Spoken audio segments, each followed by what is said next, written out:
A stitch on time saves nine. Africa, it's high time she wears her priorities from poverty, corruption, political and religious greed. Welcome to the last episode of the Africa We Want. And you're with me, Gamma Coffee. Africa on Trial is the program. We are coming to the conclusion to weigh and see what are the things that we can do as Africans to better the Africa we want. And welcome in studio, Chris Nsia, Pidio Zifano, Ogunsohobo Abimbola, and Andrew Chisale. Gentlemen, welcome to the last episode of the Africa We Want. Gentlemen, how can we as Africans use to the maximum advantage of our enormous natural resources and human capability for the benefits of the current and the future generation? I'll start with you, Chris. Hi, fellow Africans. This is Chris Nsia. Basically, I think in Africa, our standard of living is so low. Any area we choose to improve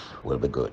Any improvement we make will have to affect all the areas of development: health, housing, education, infrastructure, security, even our dealings with our external partners, both colonialists and other associates outside the continent we deal with. Now, coming to the question directly, how can we manage our resources? And firstly, I have to say that Africa as a continent is very rich and is endowed with so many natural and human resources. But at the moment, it's split into 54 countries. And once you split those resources into those small bits, the resources are not that great, especially if the resources are managed by countries with very low economic base and very little developed technology infrastructure, and all the issues are raised at the beginning. It becomes very difficult to kind of think, yes, you can deal with it effectively. And that's the state we are in.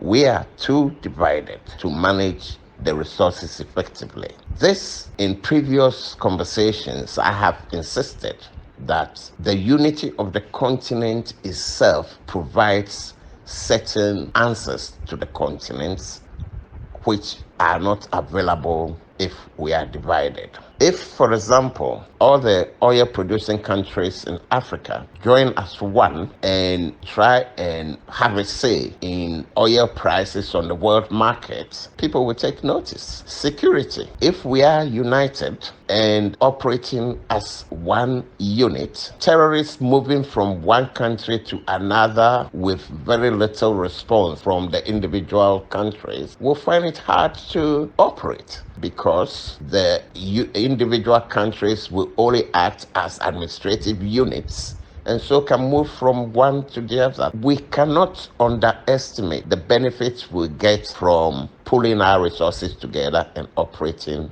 as one unit. Whatever we do, Africa unity will underlie our progress. Now, another big area for us is mental slavery. We have been brainwashed to actually believe anything foreign is better than our own.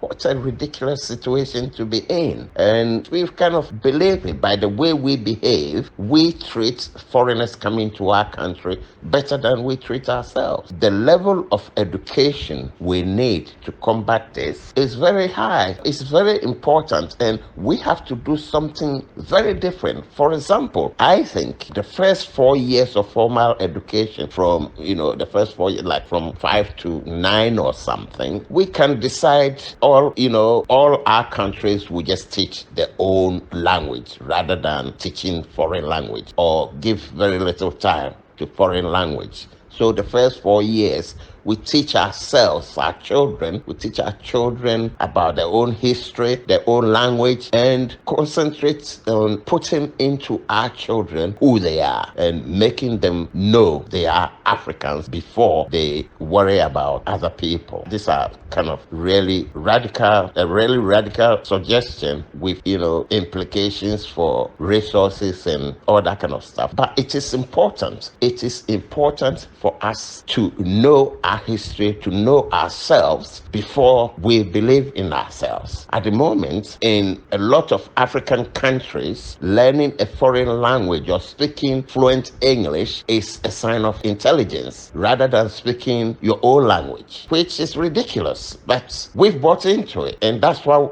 we're operating. We should turn it on its head and try and inculcate in our young people that they are enough. They are Africans. Being an African is enough. You are not, just nothing unless you can speak English or French or Portuguese or whatever. That's ridiculous. We have to believe in ourselves, believe in our own. The more united we become, the stronger we will be. I've always insisted, if Africa joins together, if Africa is united, no country in the world can take Africa for granted. And we've got such vast resources, trying to deal with them in small little countries, and it's kind of elementary when I think about it in economic terms. If we control the market, we can also dictate the price, but if as small countries, even amongst ourselves, we are competing with each other, all these foreigners just sit back and we beat ourselves to the ground, and they come and collect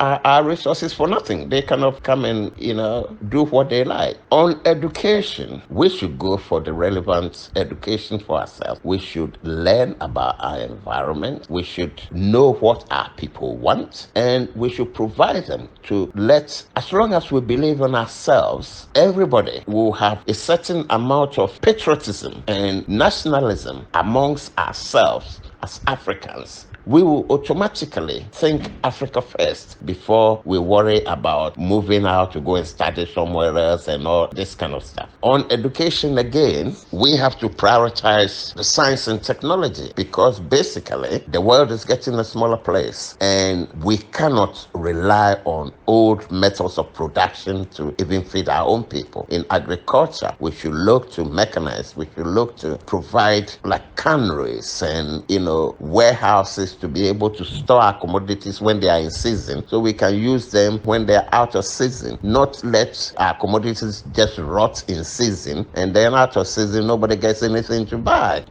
We should use technology. The technology is there, and once we are united, we have a bigger market which will underlie our economy successfully. When we come to health, a lot of African countries have got health conditions which are created mainly by filth in open drains and stagnant water, like mosquitoes and all that kind of thing. If we have good environment with clean environment, drains properly maintained, a lot of the illnesses, the diseases carried by flies and mosquitoes and things would disappear.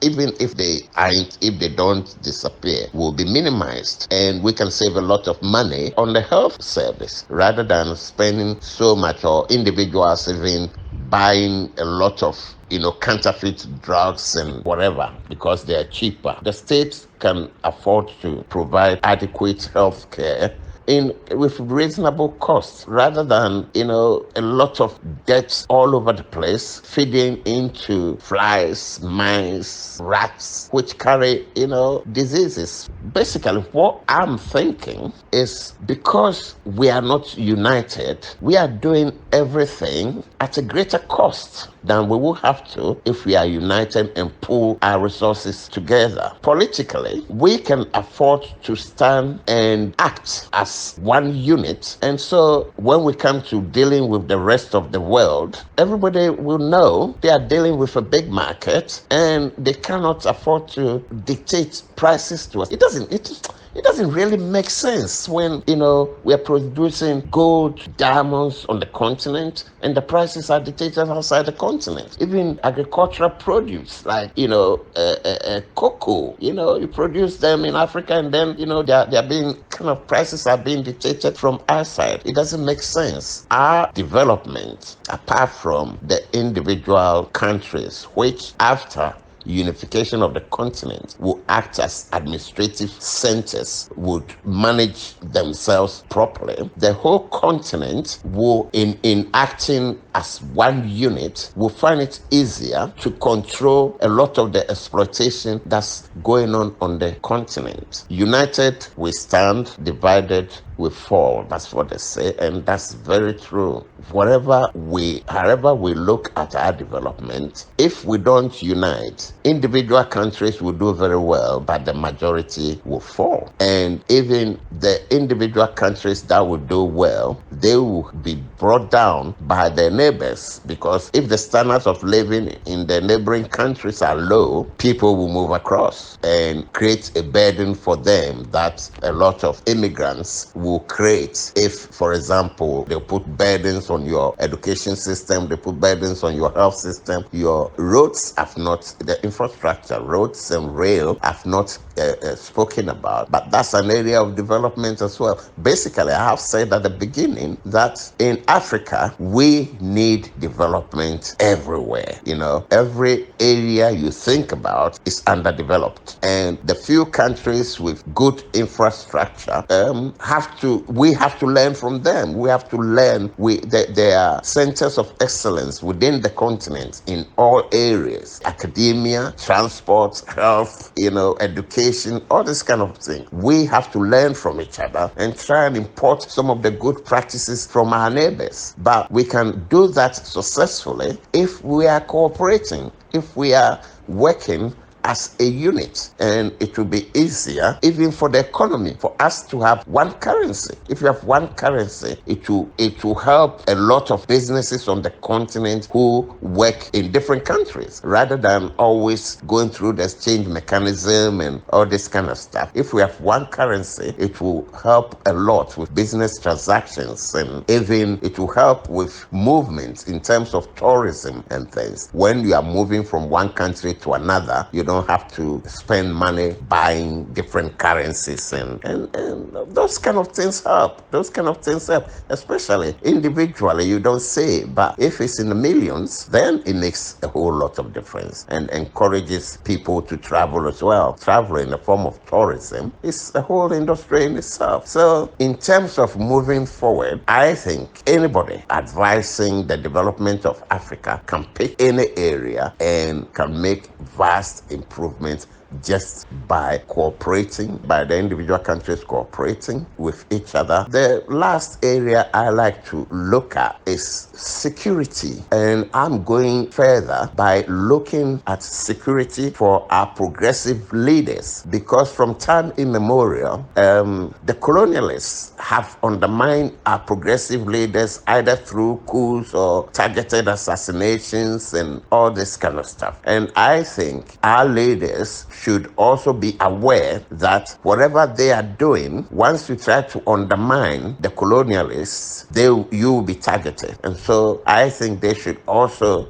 look at their security, not only their security by butchering their own citizens. That's not what I'm talking about. I'm talking about protecting their own country from foreign interference, using their own security apparatus to protect their citizens, including themselves, from, outside interference and hit squads and those kind of things. And in fact, it will be a lot easier if Africa has one standing army, if Africa has a united army, one military command. No military in the world can take it for granted. So I will now end with just mentioning the diasporans, the African diasporans. I think we should try and incorporate them in our developments, because, as I've said elsewhere, they have certain expertise which is not readily available to the continent, and they also have a lot of finance, where a lot of money they can bring to the continent can make a whole lot of difference to our development.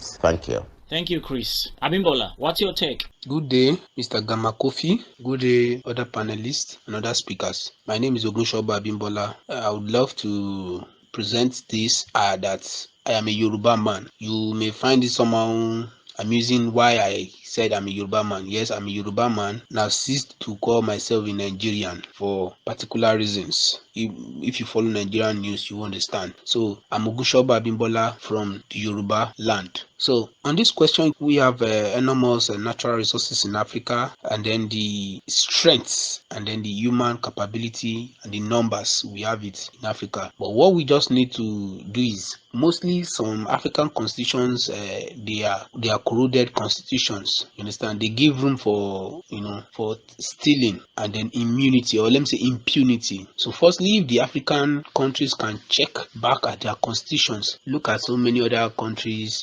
If you are the president after your tenure, if you are found guilty of any form of charges, you'll be sent to jail. So if African governments, if African communities, if we can take such steps in our constitution as well, we may have very good resources and then human material, but if we don't have good leadership, it is zero. And then leadership starts from the constitution of a country. So when the constitution stipulates this and it has to be followed, that's why I said most of our constitutions are corroded constitutions. They are rusty, corrupted constitutions made to favor maybe the particular president or the incumbent president or some particular people. Like in my own country now, the present space we are calling Nigeria, if you know the amount being delegated to the National Assembly, they allocate just nothing less than maybe 4 point something, let me just 4% for education. Education and health is now up to 10%. So if we have constitutions like that, you understand, even if we have gold on the streets of Africa, if we don't have a very good system of leadership that can manage the economy, we will surely fail. So let's work on our constitution firstly. So once we get the constitution right, if you are sitting on the seat of leadership, you will know that if you do this, there is a consequence. Not that maybe the highest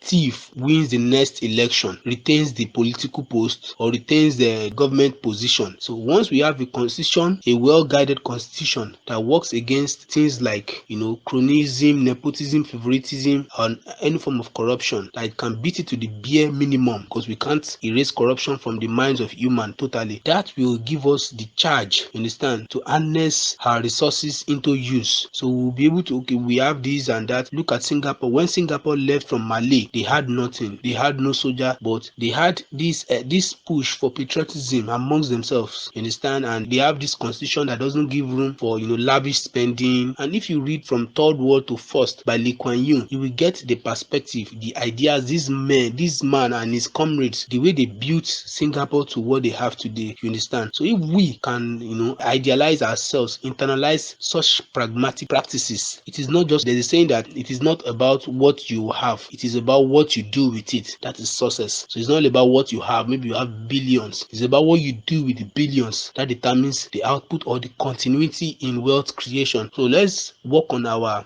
ideas, which is our constitution. If we can work on the constitution, other aspects will follow. If there are constitution guiding any form of illegal practices and everything, and it is strictly followed, if the president will not look at it that no, I'm the president, this constitution does not work on me, or the senators, and if everybody can follow the constitution, the law, then other things can follow. That's just it. Thank you. Thank you, Abimbola. Andrew, welcome. Thanks a lot, Gama, and to all Africans. Once again, let me thank you for giving me this opportunity to participate in this program, Africa on Trial. Yes, indeed. First of all, let me tackle this point of saying we have been enslaved for over 400 years. This is true that we have been enslaved for over 400 years, and it was like that. Up to now, it is like that, because these people, they are clever enough. They just change the system of slavery. They just turn around other things they were doing before, and what they're doing today, it's like they're helping, but they're still slaving us. Indeed, Gama, I just need to confirm that before we heard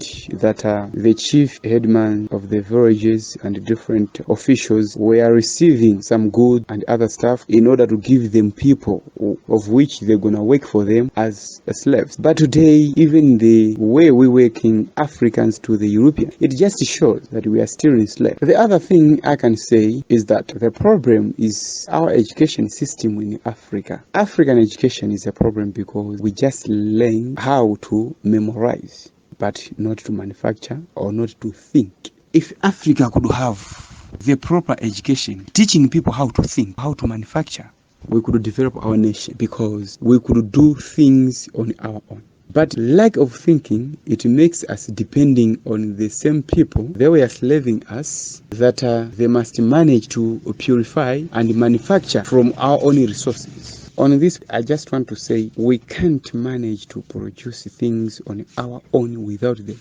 because our knowledge is limited through education system. If you see, the question can say, you must study how many teeth the dog has. Imagine someone sitting down, someone waking up during night, studying how many teeth dog has. What can that benefit to the African nation? We can see there's no any production that Africa can put on the map and see the change. Thank you. NPDO. Dama, thank you again for granting me this opportunity to come on the show, African on Trial. I want to seize this opportunity to say a hi to your lovely listeners for always being with us on this program and always taking things of African serious. Not forgetting my co-panelists, especially Mr. Nsia. I really appreciate his effort and all other panelists that have been up and doing, and I think it's the way to go. African on Trial will survive the time, and I encourage our listeners to be part of the program, to give us more suggestions, and to also come to the tables where we can take decisions that will push African forward. African is ours and it's ours alone. Us, it must take to change it into what we want it to be. Gamma, we have a lot on our head as Africans, and when we look back, there is so much sorrow to see.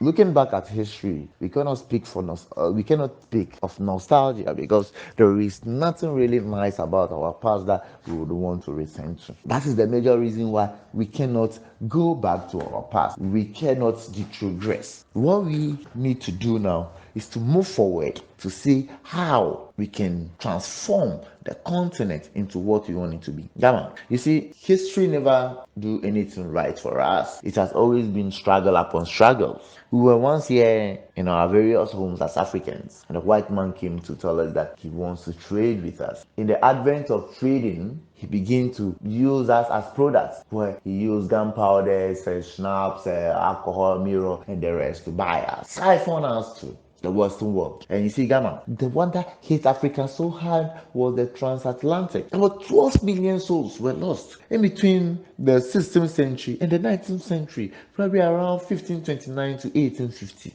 Gamma, that is gruesome. The time that we need to sit down and progress this continent, we have to turn that time into mending ourselves, struggling to be independent, struggling to change our fate. Now, God being so good, we have gone beyond all those situations, and when we think we are free, the other animal of new colonialism appeared. It has made us so weak and inability to think, or unable to think. Actual fact, terraforming Africa into the kind of Africa we want is not an easy job. We have been predicting this since the time of Dr. Kwame Nkrumah. Kwame Nkrumah believed that we can make Africa to be what we want to be, and in fact, he has taken bold steps to making sure that such realities come to pass. But behold, he is sure stay in power. We need to realize that becoming what we want to be, Africa being one of the most envious continents in the world, does not only take theory. We have a lot of theories that have projected Africa already into a developed country, but the practicals are very poor and very weak. The leaders will bluff out so many things that does not have any impact on our development. That is not what we are looking at. All right, we don't want talks, we want actions. All right, actions build nations, not talks. So we should begin to walk the talks that we speak, and I think we'll get there. We'll get there if we begin to behave in that manner. Aside that, leaders must be held accountable. We must hold these leaders accountable. All leaders that come to the front to lead the country, it has become in such a way that these leaders, most of them, come to make riches for themselves, their families, and the generations yet unborn. They embezzle funds. We see so much malfeasance of funds, nepotism. They even purge wars among us, and we don't do anything to them. It's like they are superhuman. The constitutions have always protected them. Yes, of course, I'm not trying to say that the constitution shouldn't protect them, all right, because the position they hold, they need to be protected so much. But that doesn't mean that they should just come to the leadership front and then misbehave and do any kind of things and then got free. Most of these leaders are very old, that the years ahead of them is lesser than the years they have spent, so they don't care how they mismanage the economy and the country. For them, they will die, and even if they die, okay, I'm not trying to say any African leaders should die, please.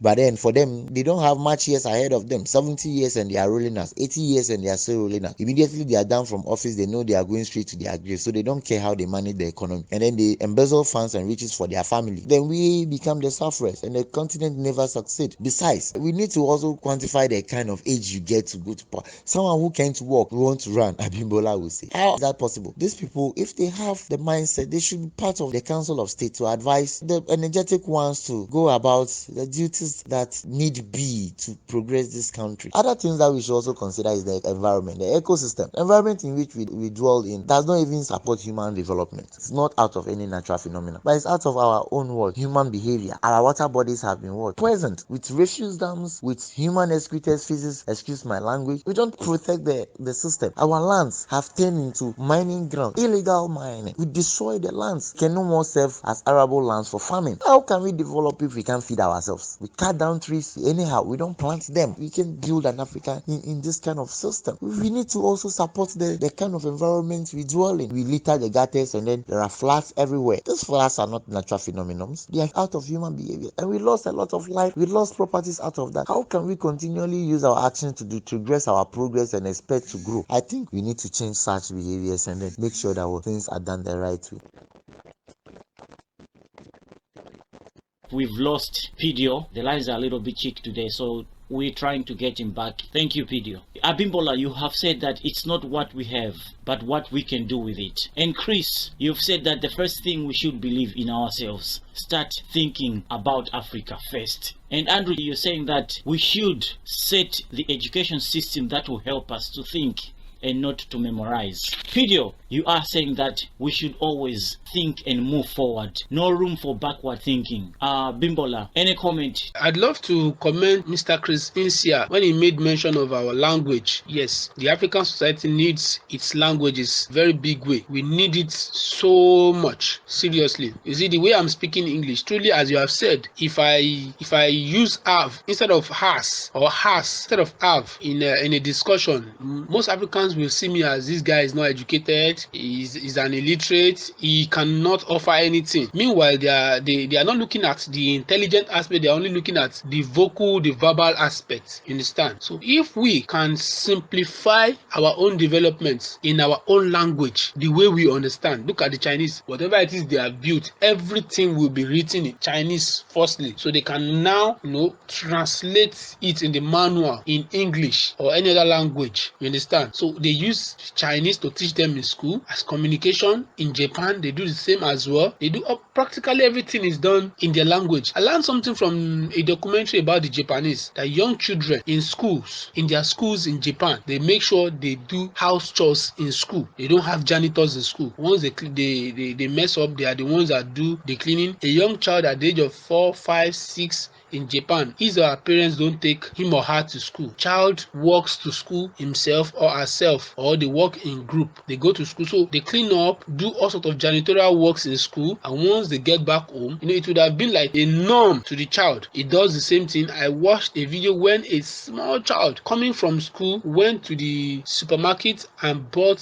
things home for the parents. These are the things that we do in Africa, but it's just that we are losing that heritage due to you are looking for human rights. Though I'm not saying human rights is bad, but we Africans need to think critically about everything that comes to us. If you beat your child, you are violating the human rights. No, we need to define things from our own perspective. Punishment, it shouldn't be a corporal punishment. It should be for discipline. So we should underline that. You understand? So we Africans, we shouldn't just live by everything. They just bring everything, feminism, this and that.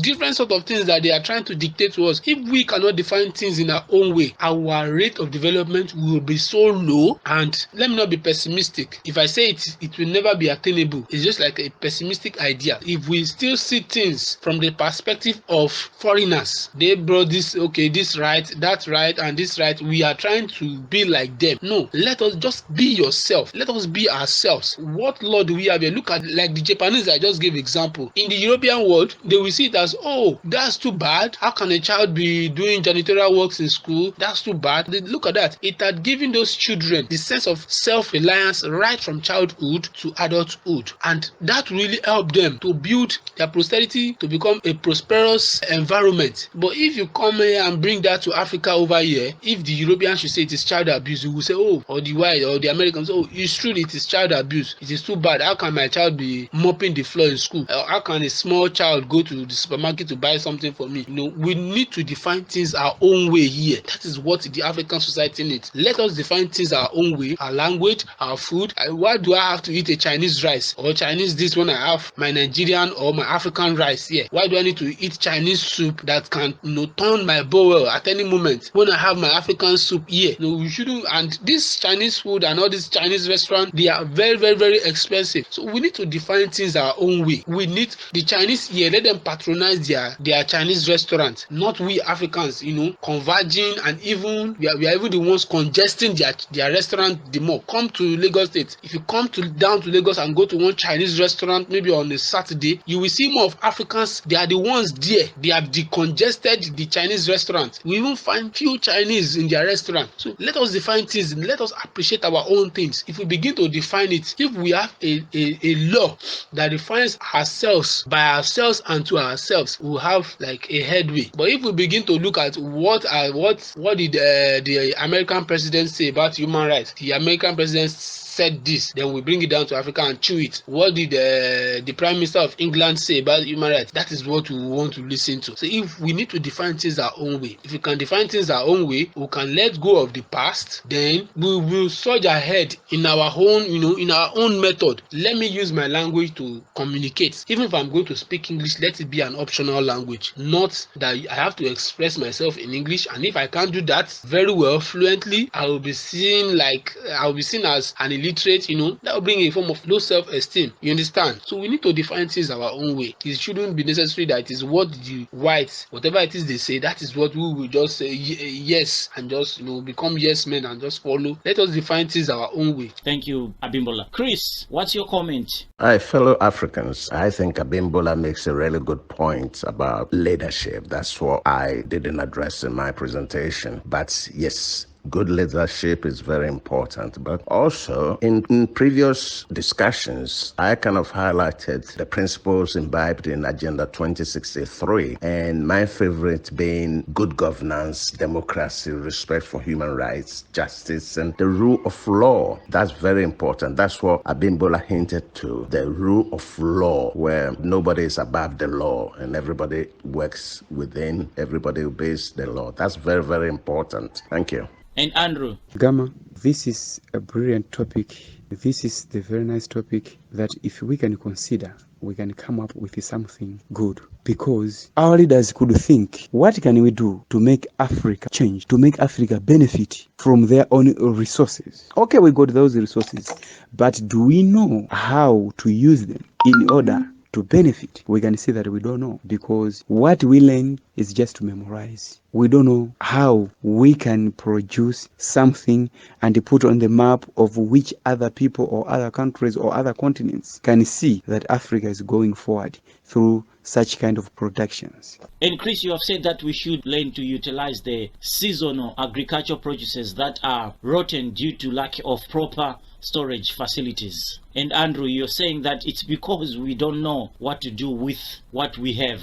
Abimbola, what's your last word to the third episode of the Africa We Want? We should stop demonizing our own African figures. So once we stop demonizing it, when you talk about any African figure, maybe traditional, historical, or they tell you, this one is going to hell. If you talk about this, you are already going to hell. If you talk about this, you have no salvation. And these are the things that they've used to indoctrinate our heads, our brains forcefully. So if we begin to break ourselves away from these chains, I think we begin to have a clearer head to think. So if we firstly, we have to just take off the indoctrination till we can have a clear eye to think of, oh, what can I do for my continent? You understand? So gradually we'll get there. Thank you. And Chris, what's your last word? Good leadership is very important. The principles imbibed in Agenda 2063, and my favorite being good governance, democracy, respect for human rights, justice, and the rule of law. That's very important, where nobody is above the law and everybody works within, everybody obeys the law. That's very, very important. Thank you. And Andrew, what's your last word? Yes, Gamma, our readers are greedy. They knows what to do, they knows how to do, but they can't come openly and help the majority. Thank you. And Pidio, what's your take on this one? Gamma, we will progress. We will get there. We will get there. We can sit one day, look back and say, this is where Africa has come from and this is where we've reached. But then we need to look at where we are going. We need to look at the speed at which we are going. We need to look at some of the things we are doing. Africa will develop, trust me, and we will be able to get that African that we want. Thank you very much once again, Gamma, for giving me this opportunity. I'm very grateful. See you again. African problems, African solution. Thank you so much, gentlemen. I'll see you next time. Thank you, our listeners. Let us define things our own way. Let us know what we have and how we can use the things that we have. Africa, it's time we build the Africa we want. Until next time, Gamma Coffee is my name. Africa on Trial is the program. See you. Bye-bye. Love you.